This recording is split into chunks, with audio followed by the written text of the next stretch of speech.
Hi everyone, and welcome back to another episode of Product Misfires. My name is P.E. Bousquet, and I am the president and co-founder of Thirdbridge.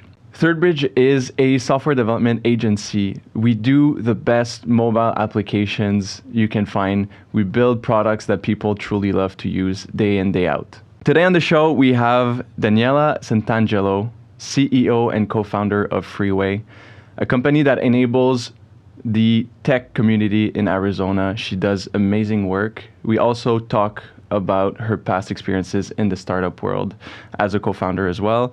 I'm not going to tell you more about it. Have a great episode. All right, welcome back to another episode of Product Misfires. Today I am lucky to have Daniela. Daniela, you are the CEO and co-founder of Freeway. I looked on your website, Freeway.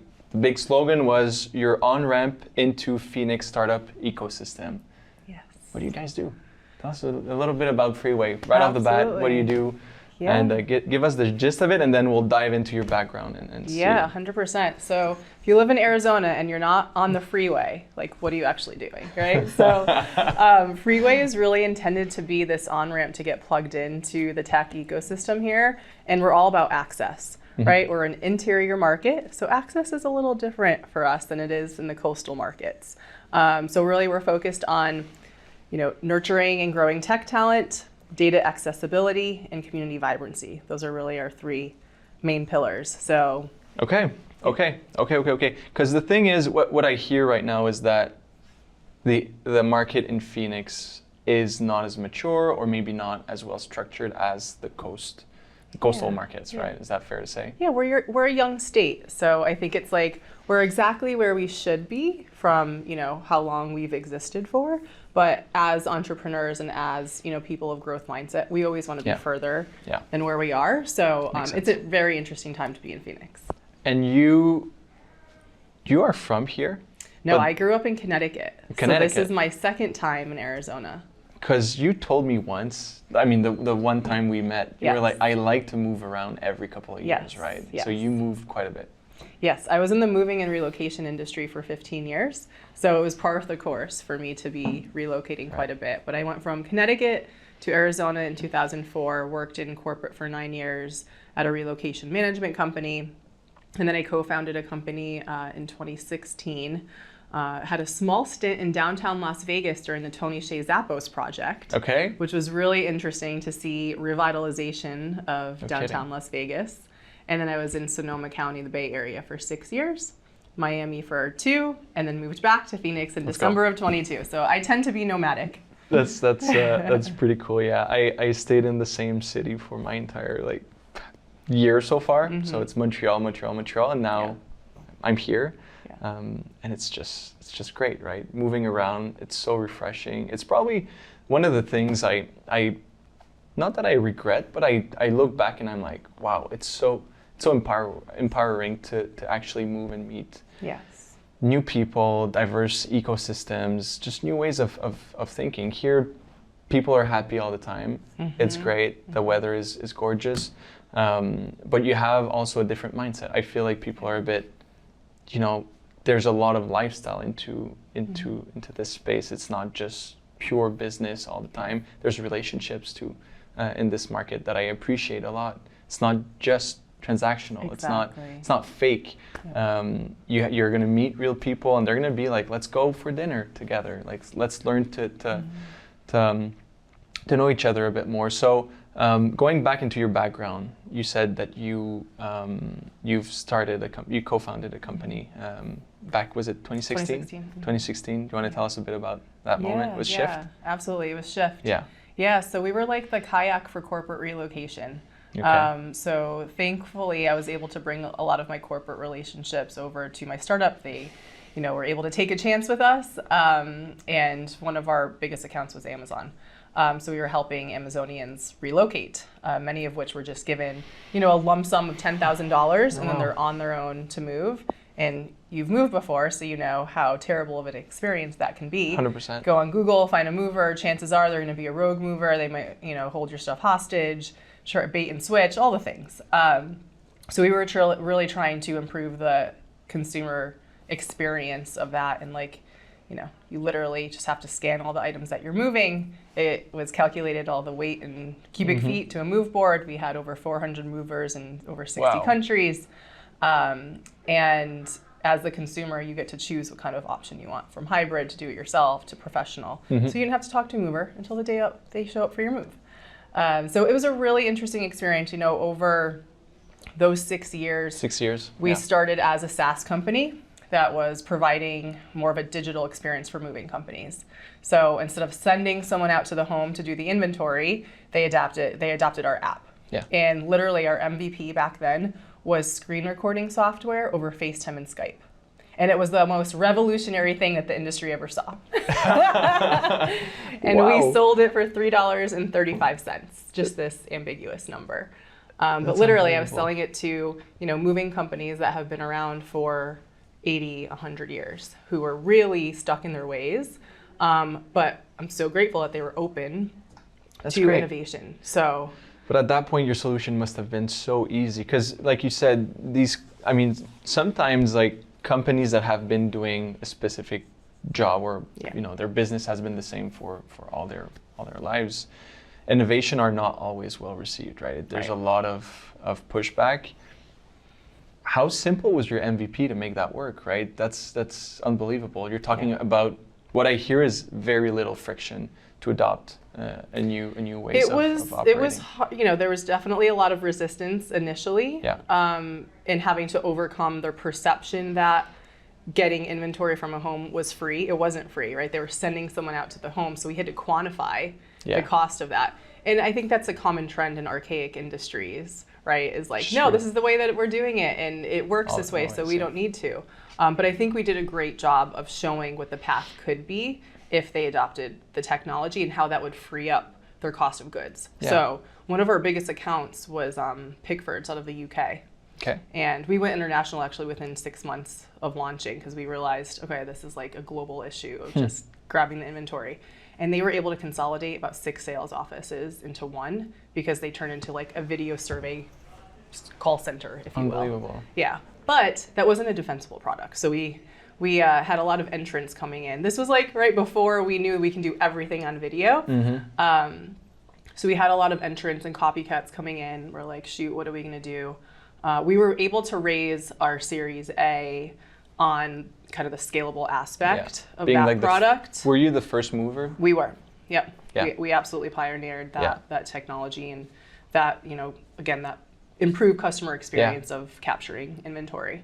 So we had to pivot pretty quickly, and a lot of our investors were like, okay, we got to where we were from a transaction base. Now we had to move into, a percentage of the average order value. So we turned it into a marketplace pretty quickly. Oh, wow. So we went from selling to movers direct to then the marketplace. That's where the Amazon account came in, and we're doing more of the corporate relocation side. So the marketplace became a place where you would connect companies like Amazon wanting to relocate staff with movers. Correct. And what was the business model in that? So that was on any converted moves, we would get a percentage from the mover. From the mover. And were you fast enough to pivot to, surpass the competition or the copycats that were following, or did they do the same thing? What happened as you pivoted? Yeah, so as we pivoted, I think we were kind of first to market again with this marketplace experience specifically for corporate relocation, but it was another game of, that only ran us another 12 to 18 months before there was another entrant, right? But it was a test of the resilience that you need to have as a founder, right? Of creating defensibility and the moat and all of those things. And then what happens when COVID hits and everyone stops moving? Ouch. We had to develop fintech tools for moving companies. Yeah. Right? We got into AR financing and like all of these things that were definitely not our domain expertise, but it was a game of survival. Like, what are you going to do when everyone stops moving? But the entire industry, that's crazy. So did you feel like the entire industry came together to like sort of survive in that COVID period? Or no, I think it was just like survival mode. Everybody's surviving. Out for themselves. Yeah. Wow, crazy. Yeah. I want to bring you into maybe speaking a bit about a challenge, maybe a challenging moment in your career. It could be, wherever, in whichever experience that you had, but a misfire, right? A misfire related to tech or to even managing a startup that stands out in your mind. At that moment, what were the immediate reactions or thoughts that you had when you realized things were not going as planned in that moment, right? The misfire happens and you're like, holy crap, what's happening now? Yeah. So this is a very interesting question, and I'm a very radically transparent person because I feel like we need to humanize this journey a little bit more, right? Yeah. Not just the highlights, not just the millions of dollars raised at one point. That's something, but it's not. Yeah. So I think the place I want to go to is when we're burning $1 million a month. Okay. What does the company look like at that point? It's interesting because, when you have these milestones of going A to B and you're further along in this product market fit journey, right? But you're in this industry of moving, and you're also dealing with like the industry metrics of conversion rates. So in moving, like single digit conversion rates are somewhat acceptable.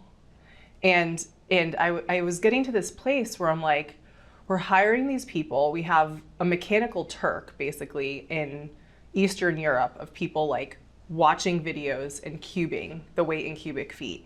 This was before the accessibility of tools that we have today, right? And you look at that apparatus happening, and then you see single digit conversion rates. And I was having this internal conversation of just like, do we have product market fit? Like, how did we get here?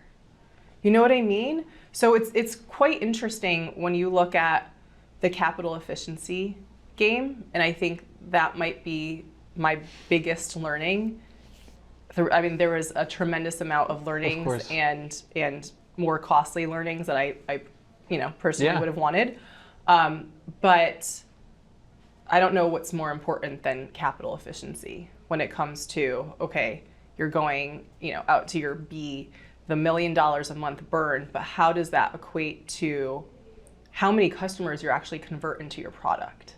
So you're feeling that you had perhaps at a point in time a product that was not maybe a perfect fit for the industry, because you're saying that it was not converting, say, double digits. Yeah, I mean, we were competing with finding movers on Google or like U-Haul, just getting a truck and moving on your own. Yeah. Right? So it just felt a little disjointed into like, okay, cool. Like our peak year, we were at, 14 million in ARR, but still like the conversion rate was something that we were always trying to improve upon. And it was like, is it product development or is it par for the course and just being in the moving and relocation industry because it's so fragmented, it's hyper fragmented into that whole business model. And so you're saying that throwing money at the problem, like just dumping more money into this problem and getting that little percentage was maybe not. It was just not too efficient. Much waste. It was not sustainable. It was not sustainable. Do you think it was specific to your industry, or it's a problem that comes into a lot of businesses? I think it's a combination between the niche of the industry and, maybe I'll say like the venture capital asset class. Yeah, because where I'm getting at, I mean, it resonates a lot. What you're saying is like, like it hits you in the face, but VCs are pouring money into businesses like these where it's accepted to have maybe a lower conversion rate. Mm-hmm. But the numbers are still there, the users are still there, but how can they make them like the mathematics happen? How can they justify investing? Because you guys raised a lot of capital with that company. Did you guys end up making a proper return? Do you feel like you've actually helped customers at the end of the day? Do you feel like, because when you're thinking about product market fit, like did you really have the impact you wanted in the industry? Yeah. Or do you feel like it was just the tip of the iceberg and yes, you were casting a net and you hit a few couple of people, but did you move the needle in that space? Yeah, like I mean, we helped over 400,000 customers in 6 years. We were able to move the industry NPS from 28 to 72. That's unbelievable. Right? So these are the metrics that I do believe matter when it comes to digitizing an archaic industry, right? But the financial side of it definitely had room for improvement as it relates to scalability and capital efficient practices that were not throwing more money and more people at the problem, and having a team with the right technical expertise that can build a sustainable model. So ultimately, I separated from that company post Series B, and it was not a successful exit. Okay. So again, a lot of big learnings, and that really was the catalyst for me to move back to Phoenix and create Freeway, to really be that, again, that convening platform. We're helping early stage founders to find their path, find their lane, and have access to the proper resources and support. So looking back at that startup that you feel didn't bring the successful exit you were probably wishing for, like how does that relate with Freeway? When I want to understand the link between both, because you probably exited that company and felt like you had to do something. What was that urge? Oh, absolutely. And why?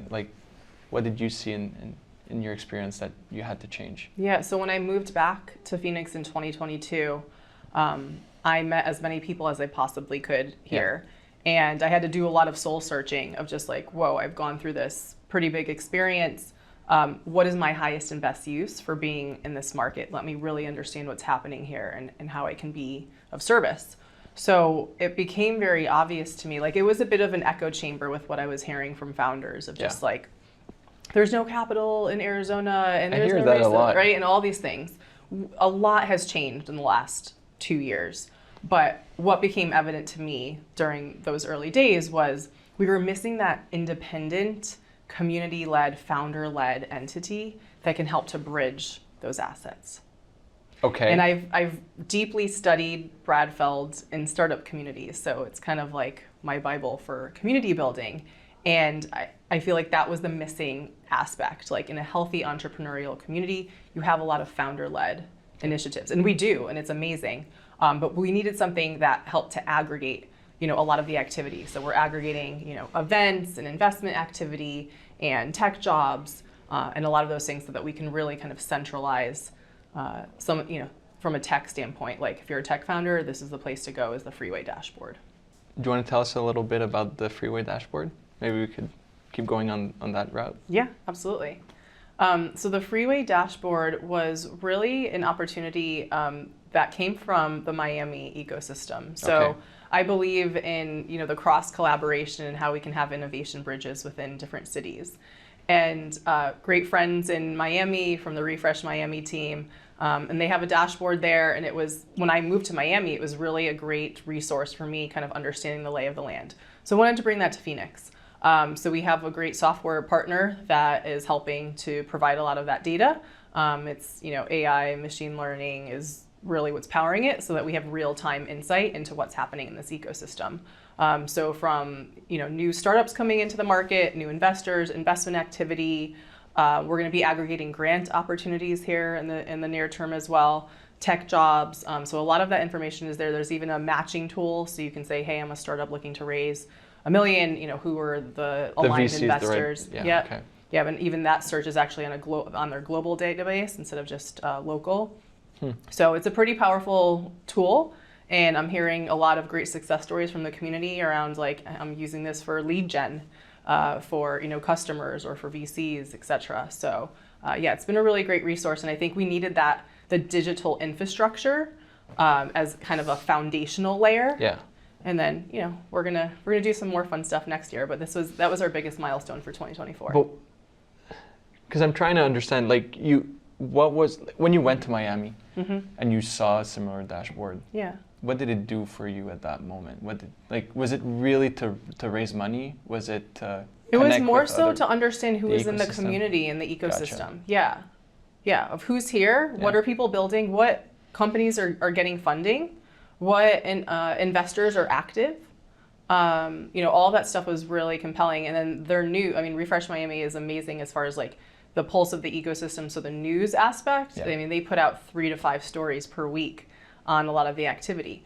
We don't have the critical mass just yet in Phoenix, right? We had, I think, 60 funded deals this year. Okay. Yeah, I was going to ask you about the landscape. So 60 deals funded this year. Companies that are here or companies that moved here, doesn't matter. Arizona headquartered companies. We've had 60 this year. And what's the biggest hurdle that you're seeing from startups in Arizona that they have right now? Pre-seed, seed funding. That's it. Because we were in a panel together, and I remember the other gentleman that was there was like, There's plenty of capital. there's plenty of capital. Yeah. There's also, take a flight to the Bay Area, Yeah. get out of here. Yeah. And I'm like, it's always something that I'm not sure how to approach that Sure. thought, right? Yeah. Should you try to stay here and nurture and bring capital down here into a place where it's booming? There's place to grow. You feel the community is not saturated. It's ripe. So for a startup, should they go to the exciting, Silicon Valley or Right. Bay Area to go get that capital, or do you believe that there's room to actually do this here? I think it depends on what kind of company you have. Okay. I do believe that you can entirely get funded from Arizona capital. Okay. I do believe that. Do we need more pre-seed funds and more active angel investors, in my opinion? Absolutely, yes. Okay. I think the accessibility of angels, I'd love to see more angels in the room with us at different community events. I have such an appreciation for the angel role in early stage, right? I mean, they literally are that angel who's going to introduce you to maybe your next CTO or your next customer, right? Yeah. So the smart capital in the early stages is so paramount. And like, if we can't figure that part out, the Series A stuff becomes a moot point. Like, incredible, we have AZVC here. Series A funding is readily available, but getting there is so challenging. So what's your perception of, early stage VCs, so like pre-seed and seed versus an angel? Like why would a startup push for an angel versus a early stage VC? Yeah, I mean, I think it comes down to minimizing your dilution, right? So getting an angel early on that can get you that 50 grand that's going to help you get to your MVP, and you're still, it's probably not a priced round yet. You can get to market. Like, it's just, you're going to have better deal terms before you get to a priced round, my opinion. So as far as you can get with an angel, go best. there. Yeah. That's the best. That's the best situation you can be in. Yeah, got it. Yeah. What about debt? How do you feel like, is there a good landscape for debt here in Arizona? Is the state providing loans? Like, is there something that is helping startups get a bit of a breather? Yeah, I mean, I think we definitely have the availability of different funding sources that founders should spend time with the experts in those areas to figure out what the right capital funding source is for them. Does Freeway do that? Freeway will connect you Okay. to the right service partners that can provide that service. I know, JP Morgan has been very active. SVB, there's definitely a lot of active players who have the startup products that are really helping to guide them on their path to growth. All right.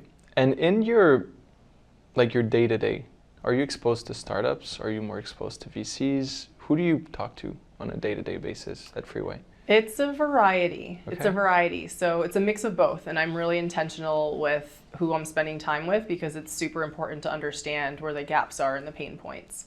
So, I talk to founders pretty frequently in trying to help them to get to the connectivity that they're looking for, if it's resources or capital, what have you.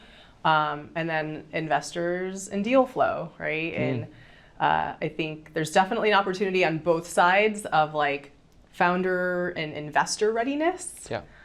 And then, being able to match the expectations to what investors are looking for. And I feel like, one of the big challenges I think we have here is a little bit of the mismatch of expectations. Angel investors potentially looking for Series A metrics. Like, that's so discouraging to a founder. It's like, you gotta take some bets. You gotta take some small bets, and we need more of those bets. And I think that's going to really change the landscape for us and going to provide more confidence in the community here that like people are bullish on that market, and we're not just saying it, we're actually like shelling out more dollars and taking bigger bets on founders here. And I want to go back to angels, because that's a piece that gets confusing to me. Like, who is a right person to be an angel? Is it just a person with money? Is it a person that's educated, ready to invest in early stage companies? Yeah. Like, I always struggle with that. Sometimes I hear the word angel and I'm like, it's a rich gal or dude. But it's not that.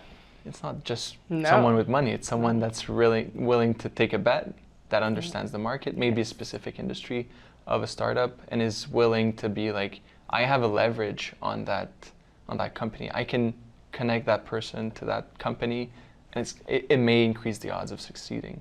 100%. Is that something that you think a lot about? Like, do you even take part in, when you say we need more angels, like how can we get more angels? Is it just pulling them from California and Texas, or is it just using, because there's a lot of capital here. There's a lot of capital, there's a lot of high net worth individuals. What I think we can do more of is education on how high net worth individuals can diversify their assets into investing in tech and startup and innovation, right? So to me, an angel investor is comprised of a couple of things above and beyond capital, because you really need to think like you're going to be spending 6 to 10 years with that person, right? It's a partnership. It's a partnership. And I think back to our early stages, North Bay Angels and our very first investor, Lindsay Austin, amazing guy. And like, you have a meeting with him and then you have a meeting with his wife. And then, right, it's just like, it is a deeply ingrained relationship. And when you look at the smart capital aspect, it's like you're looking for, doors to be opened to additional customers. That angel investor is going to be the one that you're calling when you're, running out of money or having an issue with your CTO or whatever it might, like they are such an integral part of your team early on. Yeah. So I encourage founders to like align themselves with who their ideal angel will be. And you might have to show them the way. You might have to show them the path of like, hey, you're 50K, here's where it's going to take this. Like you're investing in me as an individual. The company is secondary. Like our ideas, our company, Always. It changes all the time, right? But they're investing in you as the individual. So you definitely don't want to settle for an angel investor. You want to really get the right person. The fit is huge. It's huge. It's huge. And a lot of the reason why we're doing so much of the community engagement is because that's where the collisions of the right people in the right place happen. Like I hope that what we're doing is going to bring that founder and angel investor together. Like to me, that is such a measure of success. Yeah. Like we've gotten the right people in the room. So I personally would love to see, more founders leading, taking lead on the charge for investor education to get more angels involved. Yeah. So like you're saying, angels are a key piece of the ecosystem. You have VCs, you have angels. They play different roles. In terms of startups, you're exposed to them quite a bit. What are I would say the biggest or most common mistake that you see startups, early stage startups do, would you say? It could be related to tech, or it could be related even to capital. Like, would you see them, like it's over and over? A couple of things, a couple of trending things is just like, I'm looking to fundraise. It's so hard I can't find the right people in Arizona. It's like half of the time they're not doing enough outreach. Whatever outreach you're doing, like 10x it, because that's literally what it takes. So I think outreach is a big one, and like social capital strategies. I kind of nerd out on that. Okay. Of just like, okay, just because you're like in DMs with an investor on LinkedIn, like how are you going to convert them to a text message? You know what I mean? Like, yeah, it's a big deal. It's a big deal, right? So I think a lot of founders, sure, let's get excited about like, okay, we're having this one-to-one interaction on LinkedIn, but like we got to keep converting them and building trust with why, you know, we have these big visions and what we're set out to build. So I think also there's kind of this trend of just like making larger asks. I think we should be asking for more. More capital or more frequent or? I think just in general, like, you know, there's some second-time founders who are going out to raise capital and have this track that's pretty large. And, it, you know, some rounds people will look at and be like, what do you mean you're only asking for that? Like if you were if you were to be in San Francisco, it would be double. So I think we just have to be careful with. So are you saying that they are not asking the right amount of money to get to their next milestone or next round? Some of it. We'll probably scratch this part. Okay. Yeah. We can I'm not an expert in this part. No, it's fine. It's fine. I think other trending topics is be careful to not like go too far into what you're trying to bring into the market without having a technical co-founder next to you. Right. Yeah. Massively important, right? And there's so much technical talent here. You have Don Foch creating the Arizona Nerd Network with over 300 engineers. That's unbelievable. And like, how can we have more of that connectivity to non-technical founders who are passionate about a problem that they want to solve? Yeah. But you got to be building alongside the technical. I was talking to a couple of co-founders on the podcast here, and they were saying finding a technical co-founder is really tough. Mm-hmm. It made me almost think as finding the right investors, where they're more risk averse sometimes. Yeah. They're profiles that are more risk averse. And it's all about convincing them that if you're a non-technical co-founder, convincing the technical part is like flirting. It's like, hey, build the trust and make sure that the partnership, we're talking about a partnership with an angel that's maybe 6-7 years. Mm-hmm. Usually a co-founder, maybe for life. You know, absolutely. It may be the first venture, second venture, third ventures if things are going amazing. But it's a long ride. It's going to be stressful, even way more than with an angel, because you go through all the bumps together. So what would be your advice for a non-technical co-founder or founder trying to find a co-founder that's technical? So many things. I mean, I think one, like putting your ego aside, I think is very important, and like hiring people who are much smarter than you is so important, right? But I think, you know, finding a technical co-founder is very challenging, and I know there's been so many platforms that have been built to find the connection points and all of that.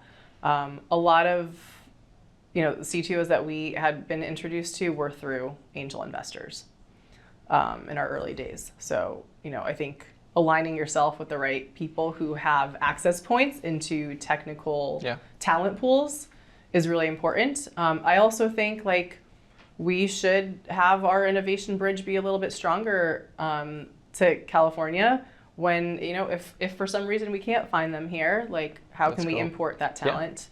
But, you know, selling that big vision is so important for, you know, your next co-founder, technical, right? And they want to make sure that whatever they're building is going to be used in a very, very big way. So marrying up those two personalities from CEO, CTO standpoint is it's an interesting cocktail of success. It's such an intense relationship. Yeah. Do you think that they should, I mean, do you think there's good reasons to partner up with a friend or even a family member co-founding a business? No, and maybe you don't know, but my ex-co-founder is my ex-husband now. So I highly recommend. I didn't know, I'm sorry. Yes, no, and I told you I'm transparent, but no, I definitely do not recommend a friend. So for or you, family you see a member. flag if you hear Yeah. co-founders that are close. Yeah, co-founder. I mean, I think isn't it like the top 3 or 5 reason of why startups fail is co-founder disputes? breaking up, yeah. Yeah, Yeah. it's a top reason, right? So selecting that. I mean, I'm now on this version as a solo founder for a reason. Yeah. Yeah. You've been burned. Totally. Yeah. Totally. For a bit of context, my company, we were four buddies. 2 of them left. One was pretty rough. One was not in the best of terms. The first one sort of pushed him out. It was really tough. Broke a friendship. We're able to bring it back a bit later on. Not Okay. today. He was one of my best men at my wedding. So I fought for the friendship back because Sure. it was close to my heart. Yeah. Another one left. 4 is tough. And then we were 2. And then we went into the craziest route we could ever think about. We brought on to the ownership the big brother of my partner Oh wow. and his sister as well. So I'm now a partner with like a full brotherhood. 2 brothers and a sister, and it's a crazy Wow. dynamic. It's wild, right? Yeah. It's been, now that we are 4 core partners, it's been 7 years, Incredible. and we're just riding the wave, but it's not easy. No. It's really, really tough. They are a bit different. Like my sisters, I love them. I love my sisters, but I could never work with them. Like we fight if we spend a week together. Like it's just like, for dinner it's a lot of love, and then we start fighting after a little bit. These folks, they just get along, right? They work together and they see each other in the weekends, and they have dinners at night. So it's working out, but the pain that you're talking about is tough. The emotions are amplified. Reason sometimes is thrown out for emotions, and that's where it becomes a bit messy. So although I do appreciate the upsides, I do understand the downsides, and I could imagine a lot of partnerships are broken because of how crazy it is to start a company. Yeah. From nothing. It's just When your startup is your baby, right? And within my 6 years, I had 2 babies plus a startup, so it was just like a lot of competing priorities. But great in your case, like you got to play the long game. It's with family, right? Like you're playing the long game, and if you keep aligning on the outcome and Correct. the bigger picture, the zoomed out kind of vision, exactly. then yeah, that's well said. Because I mean, at some points you have to let some decisions go. yeah, There's some stuff that you're not willing to compromise, and that's usually the more macro stuff, the vision. Where are we going? What are we trying to do with the company? But yeah, there's moments that I'm like, okay, I'm in a family setting. I think about it quite a bit, and it's not easy. And I treat the company as my baby. I'm gonna have a first baby in a couple of weeks. Congratulations! Thank you. And oh my so gosh, that's awesome. it's exciting, but yeah, I'm like, it's going to be a new member of the family. Like Yes. it's all Integrated. Part of it. I think as a startup founder, like we can talk about work-life balance all day, but like let's be honest. Yeah. There's an integration point. Oh, for sure. Like all I speak at home. I mean, I love my wife, and I can drop my iPad, my phone, no problem. But most of the time at dinner, we're going to talk about work, and it's fun, and we like it, and that's awesome. it's going to be part of it. So I do feel that side of things as well. Couple of things I wanted to ask you about what was next for Freeway. What's coming for you in the next couple of months? Yeah, absolutely. We're super excited for next year. So I really think that Freeway has this opportunity to be this activation conduit in the desert, right? How can we really engage the entrepreneurial stack in a meaningful way to elevate the profile of our tech community? What does that mean? It means going and partnering with cities all over the valley to really figure out what our strengths are and how we can play up to those strengths. Okay. So what is a strength from a corporate and startup perspective in Chandler or Gilbert or Scottsdale? And how can we come together as a community to really elevate the profile? This is what we're doing is for a positive sum game, right? The only way that we can succeed at this is we're succeeding together. Correct. So we're excited to shape the narrative even more strongly next year as this community-led effort continues to grow. Yeah. So as the activation conduit, we also want to really challenge ourselves to dream bigger, think bigger, and be global from a mindset perspective and from the physical perspective. Yeah. So next year, you're going to see Freeway executing on things like an international tech festival. Okay, nice. So next November, we are planning on having an international kind of tech expo where we're going to be inviting countries to come in and having an expo and exhibiting along local startups and having international startups, being able to have breakout sessions into kind of the top sectors that we're seeing as emerging industries.